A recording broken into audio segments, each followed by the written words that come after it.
came right here. Oh, bloody hell. Word of warning, if you're gonna get anyone in the back, the seat doesn't go back to where it was. It like bolts straight up, right? You're like chewing the steering wheel as I got back in then. Very strange.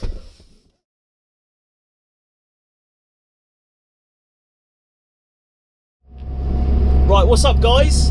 Today you join me from the driver's seat of my buddy Ben's 1996 S14. So this car's got a welded diff, which makes parking and, you know, low speed maneuvers very, very hard because it's dragging one wheel.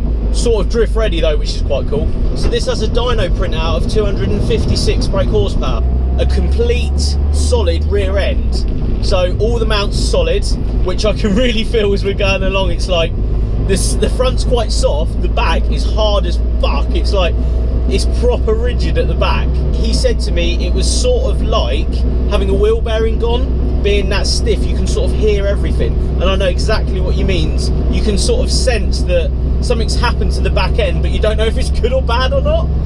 Quite a weird experience having the back so solid and the front sort of light and comfortable.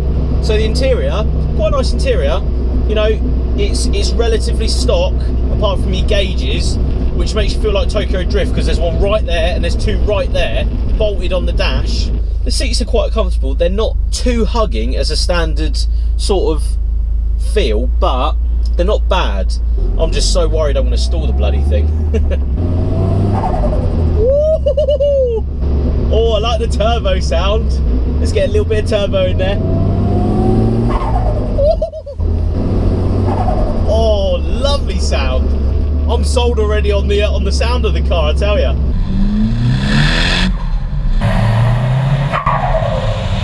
So the clutch, the brakes, you know, the gearbox, they all seem like a normal car sort of feel, which is really weird. Do you know, I was expecting a lot more rigidity in the clutch. It's slightly firmer than, you know, your other cars that I've done. So, little second gear pull for us.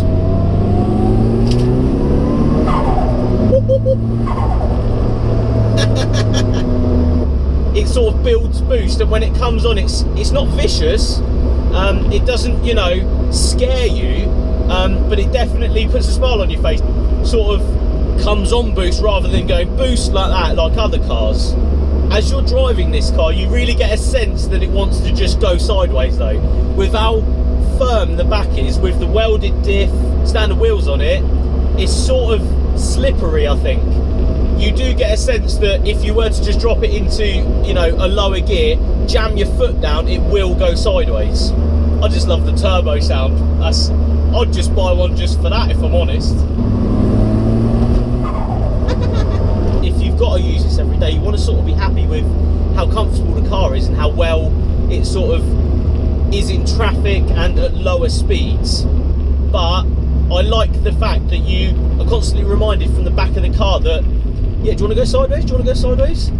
Obviously this started life as an S14, so it had a completely different front end on it. Now it has the S14A front end, which I prefer massively over the S14. I think it's a lot more aggressive and it really sort of looks better on the car. Ooh. See, as we were around that corner then, you can feel the back end just locking with the welded diff. And that's something I've never experienced before. So let's take it down some B roads and see, you know, what this car has to offer. Very, very twitchy on acceleration.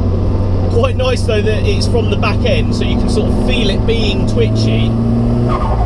I haven't really accelerated in this car because I don't want it skidding all over the place. You can sort of react to the back sort of little twitches, but I think if you were going to go any further in the rev range, you would definitely feel sort of a oh shit sensation, and you want to make sure you can correct it.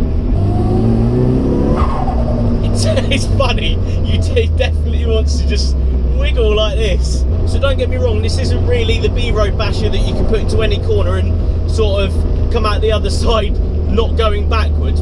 So this has a long list of modifications that I'll include again in the description. So I definitely think if you're going to buy one of these, you have to be sort of ready for what's going to happen if something does happen. So me, if I had one of these, I'd take it to a car park and really find out where the slip is and how to sort of counteract the sort of oversteer, because you don't really want it happening. When you're out on the road, you want to make sure you can control the car if something does happen. I can't see anything.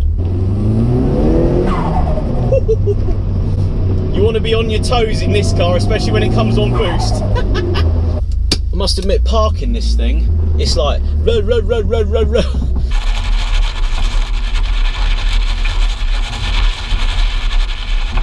It constantly wants to catch you out and catch the ground because it's just not happy being a welded diff. I haven't stalled it yet though, that's the main thing. So I think if you're going to buy one, make sure you buy a good one. I think they're all probably going to be a little bit molested, if I'm honest. Everyone likes to slide these around, which is, you know, it's fine, but if they've been looked after in the process, which this one feels like it has. I must admit, the front of this car has had the little bottom bit cut out, so it's sort of, I think it's called wide mouth. Not really something I would have done, but to me it looks like you've hit something and it's snapped off, sort of like my MX-5 video, which you should go and watch. I think the rear ends on these have always been sort of the downfall on these styling wise. I think the rear end isn't as good as it could be. It seems quite rounded and a little bit funny looking. The steering wheel's got a little flappy bit here which I keep on getting my finger stuck in when I'm like going round the corner.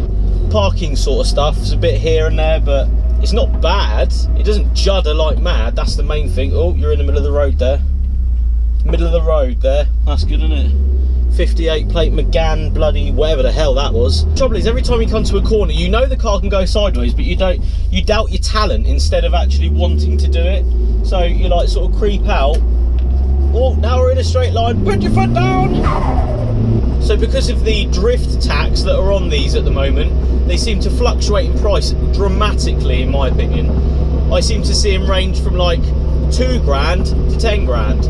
And it's like, you've got to find one in the middle. It's just when you're sort of sat here and you know you can go sideways, there's like a Toyota Aygo in front of you and some shit Renault truck thing behind you, and you just know you can just fucking have it large somewhere. You really want to go and do it because there's such boring cars around you.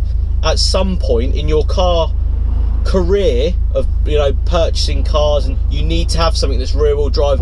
Now I must admit, this is probably what I'll be looking to buy in the next sort of couple of months. I would love something like this to do videos with, to sort of shoot, definitely start a YouTube sort of series on me buying my first drift car, the problems that I'll encounter, the modifications that I will be doing to my own car, and how much stuff really would cost for you to have something like this and use it how it's intended to be used. Taking it to drift days, taking it to autocross days, and just having a laugh in the car. So guys, make sure you check out my other videos.